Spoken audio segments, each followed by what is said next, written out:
Sparco की जानिब से जी गिलगित बल्तिस्तान में space applications and research centre का आगाज़ कर दिया गया है, जो कि मुल्क की खला और माहौलियाती तहकीक के लिए एक बहुत इंपॉर्टेंट जो कह लें स्टेप है, जहां गिलगित बल्तिस्तान को मुख्तलिफ टेक्नोलॉजिकल और माहौलियाती मसाइल का सामना है। स्पार्को का ये अमल जो है डेफिनेटली इनकी कोशिशों का आगाज़ भी है, जो पाकिस्तान में खला की टेक्नोलॉजी हो, इसकी माहौलियाती निगरानी हो, उसको नाफिज करने पर मरकूज़ है। ये रिसर्च सेंटर जी मुल्क और ख़ास तौर पे अगर बात करें गिलगित बल्तिस्तान की तरक्की में किस तरह से अपना रोल अदा कर सकता है, ये हम जानेंगे। हमारे साथ डॉक्टर मोहम्मद इकबाल खालिद साहब मौजूद हैं, डायरेक्टर स्पार्को हैं गिलगित बल्तिस्तान, उनको हम खुश आमदीद कहते हैं। Thank you very much doctor साहब, बहुत शुक्रिया। Good morning, I hope you are doing well. ये जो हम एक नई डेवलपमेंट के हवाले से बात करें और जिस रिसर्च सेंटर के हवाले से हम बात करें, हम चाहेंगे आप हमारे देखने वालों को बताएं। डेफिनेटली बड़ी अच्छी एक खबर है ये। जी miss Armana, thank you so much. और अवैध साहब, नेशनल स्पेस एजेंसी स्पार्को को अपने इस पॉपुलर शो पे इनवाइट करने का। डेफिनेटली आप हम सब जानते हैं कि गिलगित बल्तिस्तान अपने जोग्राफियाई खिदोखाल के लिहाज से एक मुनफरद खित्ता है, जिसमें न सिर्फ दुनिया के बुलंद तरीन पहाड़ी सिलसिलों में से 3 पहाड़ी सिलसिले यहाँ मौजूद हैं, दुनिया की दूसरी बुलंद तरीन सतह मुर्तफ़ा दिवसाई जो कि हज़ारों मील पर रकबे पर फैला हुआ इलाका है, वो यहाँ मौजूद है। और इसके अलावा वाटर रिसोर्सेज में ये खित्ता दुनिया के एक बड़ी आबादी वाले खित्ते जो साउथ एशिया है, उसको पानी की फराहमी में इसका बहुत ज़्यादा किरदार है। यहाँ आर्कटिक के बाद दुनिया के सबसे ज़्यादा ग्लेशियर्स इस खित्ते में मौजूद हैं। इस लिहाज से इस चीज़ की बड़ी ज़रूरत थी कि यहाँ उस टेक्नोलॉजी को इस्तेमाल किया जाए जिसमें हम ना सिर्फ इन रिसोर्सेज को नियर रियल टाइम मॉनिटर कर सकें, बल्कि ये जो गिलगित बल्तिस्तान का एरिया ये हाई आल्टीट्यूड पे होने की वजह से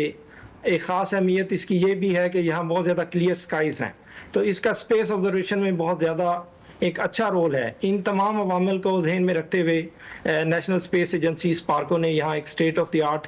सेंटर कायम किया है, जो इस खित्ते के लिए एक आँख के तौर पर काम करेगा, जिसमें हम ना सिर्फ अपने नेशनल सैटेलाइट्स के ज़रिए यहाँ की नियर रियल टाइम मॉनिटरिंग करेंगे, बल्कि हमारे सेंटर पर कायम की गई पाकिस्तान की एक जदीद तरीन स्पेस ऑब्जर्वेटरी जो है, वो हमें डिफरेंट गैलेक्सीज और स्पेस के अंदर जो ऑब्जेक्ट्स मौजूद हैं उनकी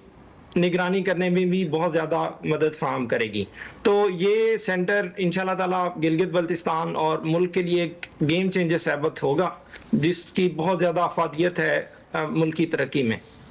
ठीक है। अच्छा डॉक्टर साहब, अभी हम बात करें तो जाहिर है आपने कहा कि मॉनिटर करेगा और रिसर्च, वैसे भी मुझे लगता है कि पाकिस्तान के अंदर हमारे पास इतना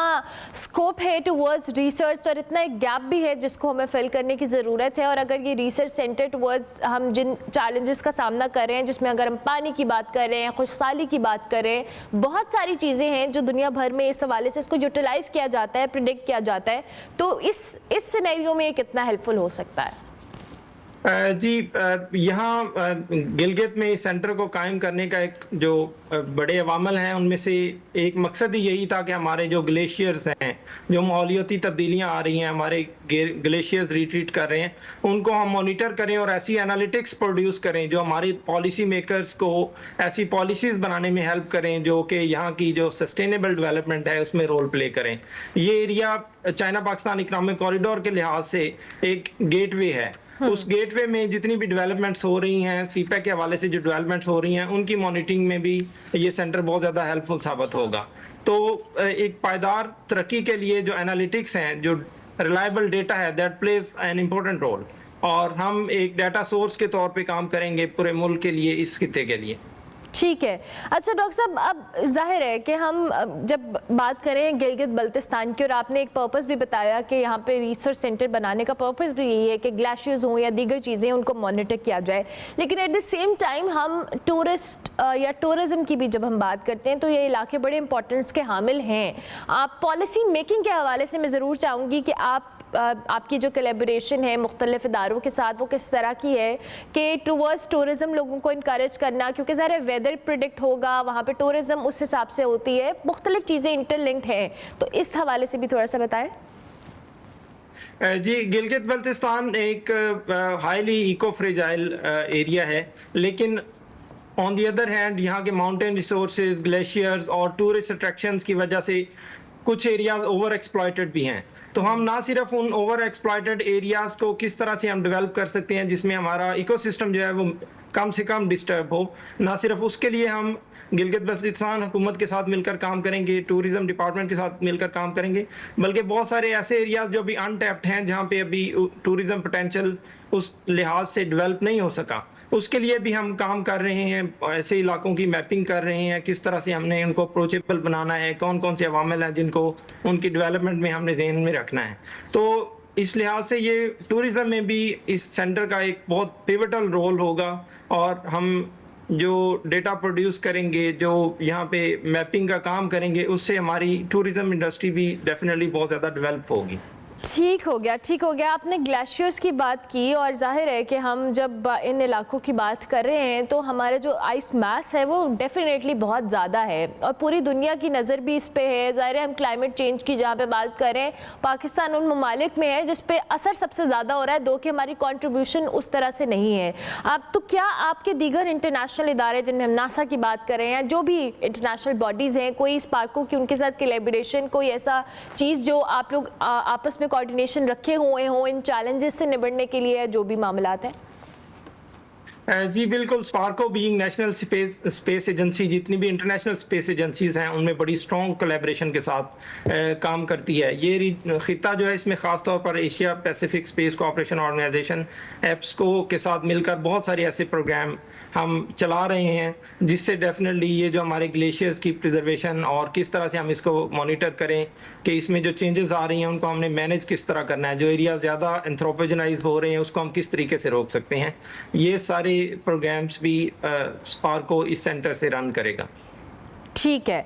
अच्छा डॉक्टर साहब, हमने कुछ अर्सा पहले एक सैटेलाइट के हवाले से एक प्रोग्राम भी किया था, और स्पार्को के एक रिप्रेजेंटेटिव भी हमारे साथ मौजूद थे जिसने रिमोट एरियाज़ में इंटरनेट सब जो है प्रोवाइड करना था। उस सैटेलाइट के हवाले से इन्फॉर्मेशन तो है कि वो लॉन्च हो गया है, आप थोड़ा सा अगर आप हमें मज़ीद उस हवाले से बता सकें।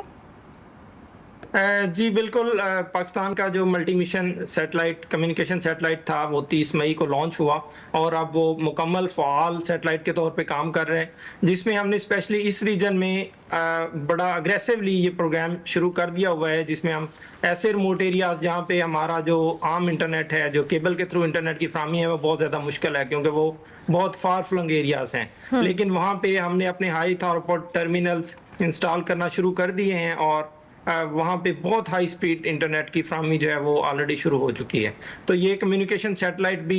ऐसे एरियाज में, स्पेशली जिस तरह गिलगित बल्तिस्तान है जहाँ पे जो कनेक्टिविटी है उसका बहुत ज़्यादा मसाइल हैं, लेकिन जब आप सैटेलाइट कनेक्टिविटी के थ्रू आएंगे तो उसमें बहुत ज़्यादा फ़ायदा हो रहा है। हमारे जो फार फ्लंग एरियाज हैं वो मेजर हब्स के साथ कनेक्ट हो रहे हैं, और उससे कम्युनिटी को भी इन्वॉल्व किया जा रहा है, जिससे कम्युनिटी डेवलपमेंट भी होगी, ई गवर्नेंस में बहुत ज़्यादा हेल्प मिलेगी क्योंकि गवर्नमेंट के डिफरेंट डिपार्टमेंट्स आपस में through high speed internet connectivity वो आपस में कनेक्ट होंगे, जिससे कम्युनिकेशन बहुत ज़्यादा इंप्रूव कर रही है इस रीजन में। और एक मेन कंपोनेंट जो सेंटर का हम स्पार्क जीबी का होगा वो यही है कि हम इस एरिया में जो कनेक्टिविटी है, जो कम्युनिकेशन है, उसको बढ़ाने में गवर्नमेंट का साथ दें। ठीक हो गया। इन द एंड डॉक्टर साहब, हम इस सैटेलाइट के हवाले से, जिसके हवाले से बात कर भी रहे हैं, क्या हम दीगर चीज़ों के हवाले से भी इसको यूटिलाइज़ कर रहे हैं, जिसमें हम मुख्तलिफ मौसम की प्रेडिक्शन हो या जो वेदर पैटर्न्स हैं उनके हवाले से अगर बात करें तो?